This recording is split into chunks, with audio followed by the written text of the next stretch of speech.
Saya pernah mengaku tidak kenal Yesus. Gimana itu? Kenapa kamu bilang kamu nggak kenal Yesus, Pak? Kamu Kristen, Pak? Kristen. Waduh, waduh. Kenapa itu, Pak? Kenapa bilang nggak kenal Yesus? Jadi saya ngaku ateis gitu. Bapak, apa? Maaf? Mengaku ateis. Oh, mengaku ateis. Oh ya, oke. Lalu? Terus mencela Tuhan juga. Mencela. Iya. Waduh, udah Tidak mencela. mengakui gimana? Aku kan nggak ngerti awalnya kan karena aku kayak ada di tempat seperti asrama gitu, nuansa putih-putih dan ketemu Bunda Maria.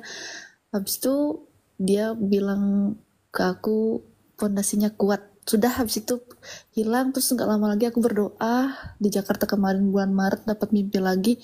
Aku minta petunjuk.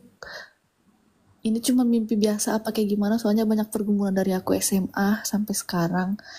Cuman suara itu bener-bener bikin aku merinding sampai sekarang. Tuhan Yesus sudah gitu kenceng, makanya aku udah mulai kuat dengan imanku yang sekarang.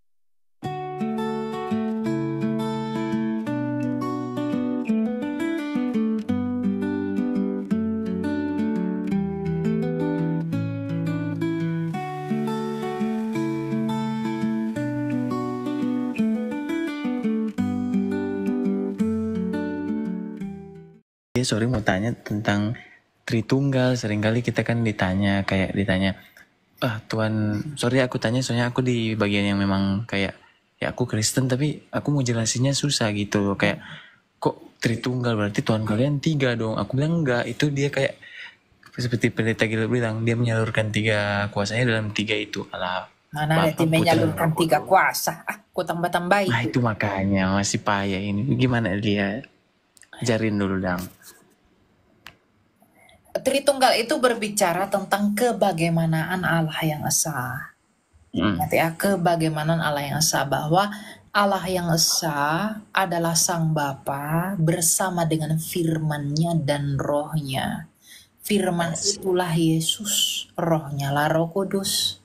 Jadi Tritunggal itu tidak berurusan dengan berapa Tuhan, tapi tentang bagaimana Tuhan yang satu. Oh, ternyata Tuhan yang satu adalah Sang Bapa yang memiliki firman dan roh. Yang oleh firman dia menjadikan segala sesuatu, dan oleh rohnya ia menghidupi segala sesuatu. Firman itulah Yesus, roh itulah Roh Kudus. Itu doang. Ya, jadi nanti simpelnya analoginya bagaimana? Kamu bisa gunakan matahari. Matahari itu ada satu matahari, tetapi di dalam matahari itu ada terang, ada panas, ada cahaya. Terang, ada panas, ada gas. Ya, gas itu bukan terang, bukan cahaya, tetapi ketiganya adalah matahari, tapi hanya ada satu matahari. Siap. Manusia pun begitu. Manusia, tubuh, firman atau pikiran dan juga roh. Itu ada 3, tapi tidak ada 3 manusianya, ada satu manusia. 3 realita di dalam satu hakikat. Oke. Itu Trinitas itu. Jadi kalau orang tanya, kok Tuhanmu ada 3 loh? Kan mereka membayangkan Trinitas itu ada 3 orang diikat jadi satu lalu duduk bersama-sama. Enggak gitu Trinitas itu. Itu kesalahpahaman si kami, ya, bukan iman Kristen. Iman Kristen tuh enggak ada begitu. Di dalam pengakuan iman Nisea Konstitusional itu sudah mengatakan, aku percaya kepada satu Allah yaitu Sang Bapa. Sudah.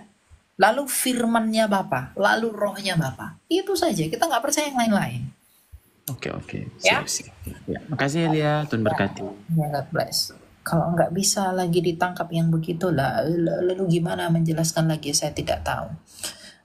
Kadang perlu yang dimaksud dengan kalau belum bisa memahami seperti omega 3 ya. Banyak banget yang menaikin ya.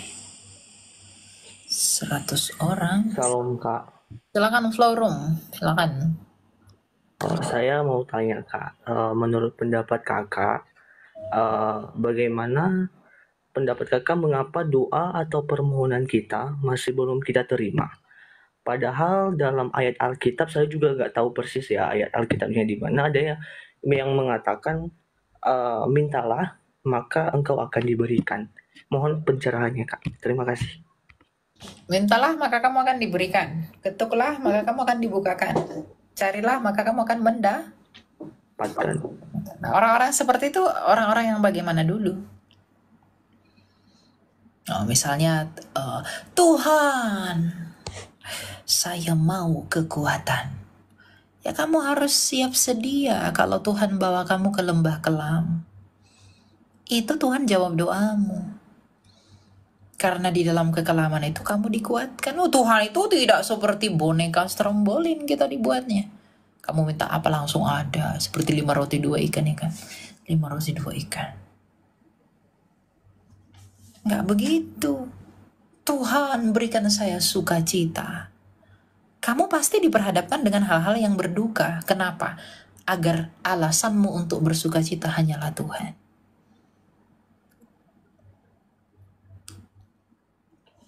Kamu minta kekuatan, harus siap sedia diuji di dalam kelemahan agar kamu menjadi kuat. Karena ketika emas itu diminta untuk semakin murni, maka dia harus semakin dibakar.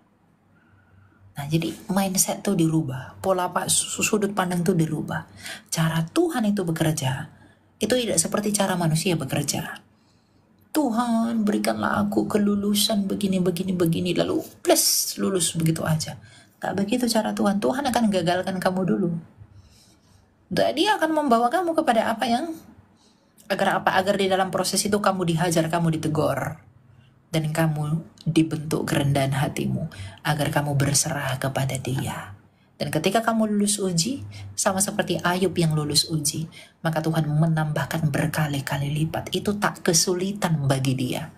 Apalah sulitnya Tuhan untuk menambahkan apapun yang Dia mau dalam hidupmu? Nggak ada.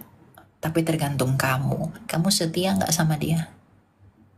Kalau kamu dikit-dikit kayak orang Israel, apa-apa bersungut-sungut, Tuhan marah lah. Dihukum, nggak boleh masuk. Hanya yang ini yang masuk. Tuh kalau bersungut-sungut ya begitu. Jadi jangan bilang Tuhan nggak menjawab. Tuhan menjawab semua doa.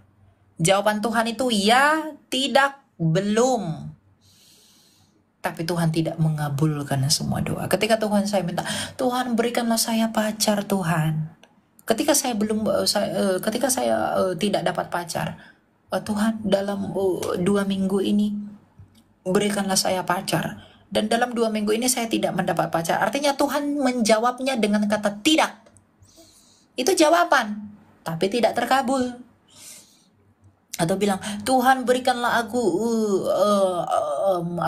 ikan goreng Tuhan hari ini. Lalu ada ikan goreng, Tuhan menjawab iya dan mengabulkan doa saya. Jawaban Tuhan itu nggak selalu ya, iya, tidak, belum, tunggu dulu. Dan cara Tuhan, kan Tuhan berkata, jalanku bukan jalanmu, rancanganku bukan rancanganmu. Makanya mari coba pandang Tuhan menurut sahabatnya. Jangan pandang Dia menurut lawannya. Kalau menurut lawannya apa-apa disalahkan, apa-apa dipertanyakan, apa-apa bersungut-sungut, apa-apa merepet, apa-apa mengeluh, apa-apa ini. Tuhan berikan aku kekuatan. Jadikanlah aku pribadi yang kuat. Jadikanlah aku pribadi yang strong. Ketika kamu diperhadapkan pada situasi di mana kamu perlu diuji agar menjadi kuat, kamu marah-marah sama Tuhan. Padahal kamu diizinkan di dalam itu agar kamu dikuatkan. Tapi kamu malah marah. Kamu malah merengek-rengek. Kamu malah bersungut-sungut. Kamu yang minta kuat. Tuhan, berikan aku hati yang suci. Berikan aku hati yang rendah hati. Berikan aku hati yang baik. Tuhan hadapkan kamu dengan cacian makian. Tuhan hadapkan kamu dengan ketidakadilan. Kamu malah bersungut-sungut. Padahal di dalam itulah kerendahan hatimu diuji dan didapatkan. Jadi itu tergantung bagaimana cara kita memandang Allah. Jadi jangan pandang Allah itu seperti kamu memandang teman kampusmu. Enggak. Karena He knows apa yang kamu nggak tahu. Dia tahu di depan sana apa yang kamu nggak tahu. Jadi percayalah sama Dia, percaya dong. Kalau Dia tahu itu buruk bagimu dan ketika Tuhan tidak mengabulkan apa yang kamu minta, harusnya kamu bersyukur. Karena Dia tahu apa yang di depan. Kalau Dia izinkan itu, kamu kena, kamu marah juga kan sama Dia. Jadi mana dikabulkan marah, nggak dikabulkan marah. Jadi urusan kita marah-marah aja sama Tuhan terus. Nggak boleh gitu. Ya, jadi ubah. Sudut pandang tuh dirubah. Melihat dia tuh ubah. Cara melihatnya tuh ubah. Ya. Baik, makasih Kak penjelasannya. Saya mau tanya lagi satu lagi nih Kak. Dalam berdoa, adakah Kak yang harus kita perhatikan dalam kita berkomunikasi dengan Tuhan? Karena saya merasa kalau berdoa agak bertele-tele Kak. Terima kasih. Doa yang bertele-tele itu adalah doa yang tanpa arti. Doa panjang itu boleh, panjang banget boleh. Tapi jangan diulang-ulang. Jangan tidak ada makna, tidak berguna, tidak berguna dalam pengertian kata-kata yang sia-sia. Panjang doa tuh boleh, tapi jangan sia-sia. Nah, bagaimana cara kita berdoa kepada Tuhan? Mintalah kepada Kristus di dalam nama Yesus. Itu yang perlu kamu lakukan. Karena Tuhan Yesus adalah pengantara kamu, imam besar agungmu yang memerantarai kamu dengan Allah. Jadi apa yang harus kamu perhatikan? Ya, rendahkanlah hatimu, bawalah dirimu kepada Bapa di dalam nama Yesus. Gitu, ya. Makasih Kak. Oke, ya kita lanjut ya. Silakan Big siapa nih? Bang Tatoynya siapa ya namanya ini? Halo? Halo, selamat malam. Ya malam Pak, ada yang mau ditanyakan Pak? Saya mau nanya pendapatnya kamu Tentang apa itu? tentang kalau sekarang ini kan lagi sering kita lihat debat lintas agama. Oke, lalu? Bagaimana tanggapan kamu terhadap debat tersebut? Ya, debat lintas agama nggak masalah. Debat itu kalau di dalam definisi debat itu kan mempertahankan argumen. Ya, kalau di dalam debat yang memang benar-benar debat ya silahkan. Tapi kalau caci memaki ya jangan, nggak boleh. Tuhan juga larang kok. Nggak boleh caci memaki. Tapi berdebat tuh boleh sebagai tanda kita itu konsisten mempertahankan dan mempertanggungjawabkan iman. Debat silakan debat. Debat itu kan metode. Tapi kalau caci maki ya jangan. Nggak boleh. Ya. Gitu ya apa si Pak siapa tadi? Nah, selama ini kan Kak yang Kenapa itu? Nah, yang saya perhatikan akhir-akhir ini ya, yang kalau saya pribadi ya saya cukup mengapresiasi wawasan kekristenannya, apologetnya Kristen gitu kan. Tapi yang saya lihat lawan berdebatnya itu orang-orang bebal semua. Bebal yang nggak pernah mendengarkan apa yang kita sampaikan gitu. Ya, makanya Pak berdoalah. Gimana menurut kakak itu? Nggak perlu gimana-gimana, doakan aja mereka biar batunya itu yang membenturkan mereka, biar mereka sadar. Kita mau buat apa? Titus 3 ayat 10. Seorang bidat yang kamu nasihati 1-2 kali, tinggalkanlah dia. Mereka udah berkali-kali dikasih tahu ya, nggak mau tetap ya udah. Tunggu aja batu itu yang membenturkan dirinya sendiri. Itu aja. Jadi doakanlah ya. Oke? Oke, amin, shalom. Iya, shalom. Iya. Memang kalau ada berurusan dengan batu tuh susah, Pak. Nah, saya pernah mengaku tidak kenal Yesus. Gimana itu menurut Siapa kakak? mengaku? Saya kepada orang. Wah, kenapa kamu bilang kamu gak kenal Yesus, Pak? Kamu Kristen, Pak? Kristen. Waduh. Kenapa itu, Pak? Kenapa bilang gak kenal Yesus? Gara-gara saya ingin jangan lihat TikTok bertengkar gitu lah maksudnya. Soal debat agama. Gimana ya? Oh, maksudnya kayak mana? Jangan lihat TikTok bertengkar. Maksudnya? Iya. Kan banyak Kurang TikTok paham. ini. Nah, lanjutkan. Kayak mana? Jadi saya ngaku HTS gitu. Bapak apa? Maaf. Mengaku ateis. Oh, mengaku ateis. Oh ya, oke. Lalu Terus mencela Tuhan juga. mencela. Iya. Waduh, udah Tidak mencela. mengakui gimana? Lah, oke. Lalu sekarang perasaan Bapak gimana? Ada rasa ketakutan. Rasa ketakutan. Terus hanya ketakutan aja yang ada? Ya ada rasa ketakutan lah, kayak saya bawa mobil, rasa kayak bakalan apa gitu. Selain itu nggak ada Bapak rasakan yang lain? Apa gitu yang perlu Bapak lakukan setelah melakukan itu? Bapak nggak terpikir?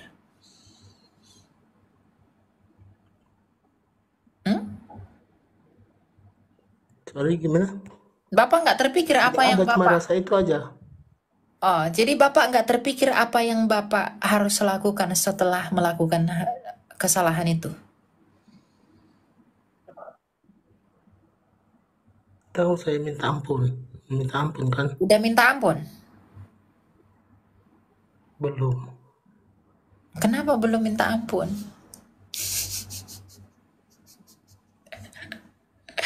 Minta Dan ampun. juga saya jarang ke gereja loh, serius.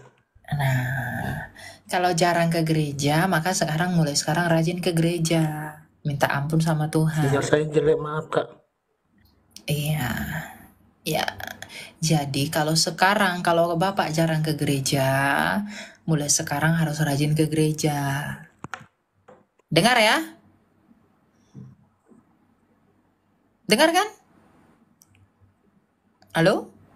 Apa tiba-tiba langsung hilang jaringannya? Masalah kayak gini langsung hilang. Tadi nggak hilang, kok jadi hilang? Iya. Berarti sekarang harus apa tadi? Iya, dengar. Sekarang harus apa tadi? Harus ke gereja. Ke gereja. Ya, lalu minta ampun sama Ampun sama ke Tuhan. gereja. Betul. Bapak harus niatkan dong minta ampun. Bapak tahu itu salah, Bapak minta ampun sama Tuhan. Bapak minta maaf sama Tuhan. Aduh Tuhan, aku tuh nggak berniat begitu. Ya, kamu minta ampun sama Tuhan. Kamu akui kamu berdosa. 1 Yohanes 1 ayat 9. Ia adalah setia dan adil. Jikalau kamu mengaku dosamu, ia akan menyucikan kamu dari pelanggaranmu. Ya, jadi akui dosamu, Pak. Jangan gengsi sama Tuhan. Ya, kita ini bukan siapa-siapa. Nggak usah sok-sokan gengsi-gengsi. Ya. Jangan makan tuh gengsi. Menghadap Tuhan kok gengsi. Nggak boleh gitu. Ya. Datang ke gereja, jangan malu-malu. Datang ke gereja, beribadah bersama dengan orang lain. Ya, terima perjamuan kudus. Mengakui dosa. Berdoa sama Tuhan, akui dosamu. Jangan gengsi-gengsi. Ya. Atau jangan kan orang-orang tuh kan, ya jangan karena bapak laki-laki lu ada orang-orang bilang, alah cupu banget ke gereja laki-laki, lebih baik di kedai tuak atau lebih baik di sini. Jangan ikuti itu, hantu itu, ya yang begitu tuh suara-suara yang begitu tuh hantu itu bisa pakai orang-orang Pak ngomong begitu ya. Jadi mulai sekarang datang ke gereja sekali seminggu yang kita ke gereja, enggak yang tiap hari. Masa nggak mau? Sekali seminggu loh kita ke gereja. Ya kan? Jadi mulai sekarang ke gereja ya, ikuti. Bapak udah berkeluarga, mohon maaf? Belum. Nah, kalau belum berkeluarga ke gereja lah. Cari Tuhan di sana ya. Siapa tahu nanti Tuhan kasih nanti pendamping buat Bapak dari gereja, kan kita nggak tahu. Nah, gitu. Ke gereja baru minta ampun sama Tuhan, akui dosa dan kesalahan, baru nanti kamu akan diampuni gitu. Jangan malah menjauh dari Tuhan, Pak. Nggak boleh. Nanti Anda makin rusak, ya. Gitu ya, Pak. Kasih Kak. Ya, semangat ya. Kasih ya. Jadi setelah Bapak turun dari sini, Bapak berdoa, ya. Minta ampun sama Tuhan ya. Oke. Ya, oke. Siap, makasih. Oke, God bless ya. Semangat, Pak.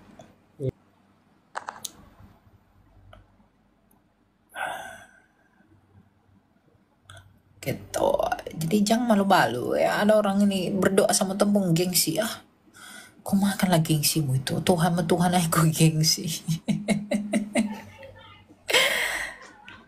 Kok bisa sama Tuhan yang gengsi? Nggak boleh lah itu Tuhan itu loh nggak ada memandang kita memang hina. Kita ini semua hina. Mau ada mobilmu 10 di rumahmu, kamu tetap hina di hadapan Tuhan. Kita tetap hina di hadapan Tuhan. Jadi nggak usah lah gengsi-gengsi. Duh, pikir udah apa kali kita ini. Nggak adanya artinya kita sebenarnya ya. Kita ini nggak ada artinya. Karena kita udah kotor di dalam dosa. Lalu di dalam keberdosaan kita gengsi-gengsi begitu, bah. Rusaklah dunia persilatan ya kan. Gengsi-gengsi. Sama Tuhan aja gengsi. Gak boleh gitu. Silakan Mutia. Kakak izin bertanya. Ya, aku kan masih belajar tentang Kristen. Puji Tuhan aku udah masuk Kristen. Terus aku masih penasaran tentang tata cara memakamkan jenazah menurut Alkitab. Nggak ada tata caranya menguburkan kakinya dulu yang masuk, kepalanya dulu, apanya nggak ada. Orang mati udah mati, kubur tempatkan langsung. Mau gimana pun itu terserah. Ya, karena itu tubuhnya itu harus binasa untuk mendapatkan tubuh yang tidak dapat binasa. Itu nanti pada hari kebangkitan. Jadi nggak ada cara-caranya kepalanya dulu lalu tangannya dilipat begini segala macam tuh udah ada. Ya, udah dia mati udah selesai. Rohnya ke Firdaus, nanti hari kebangkitan dia akan dibangkitkan. Bukan tubuhnya itu yang dibuat, tapi tubuh yang baru nanti akan dia pakai. Ya. Mimpinya aku tuh menjurusnya ke Katolik, Kak.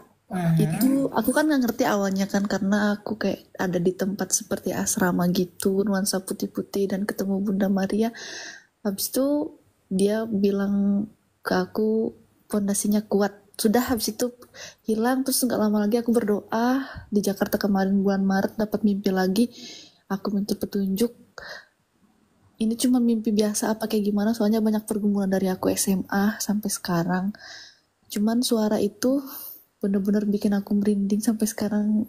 Tuhan Yesus sudah gitu kenceng, makanya aku udah mulai kuat dengan imanku yang sekarang.